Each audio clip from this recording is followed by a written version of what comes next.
کبھی محبت زندگی کو سنوارتی ہے اور کبھی سزا بنا دی جاتی ہے۔ کیا محبت صرف خوشی کا نام ہے؟ کیا عورت کا دل صرف برداشت کے لیے بنایا گیا ہے؟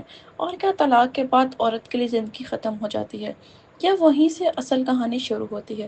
یہ ناول ہے آئمہ کی، ایک ایسی لڑکی جس نے محبت کی عزت دی لیکن بدلے میں صرف رسوائی پائی۔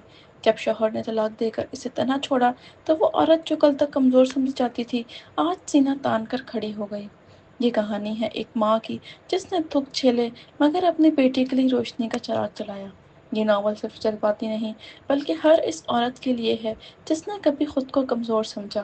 محبت ایک سزا صرف ایک کہانی نہیں، یہ ایک آواز ہے، ایک پیغام ہے اور ایک نئی زندگی کی امید ہے۔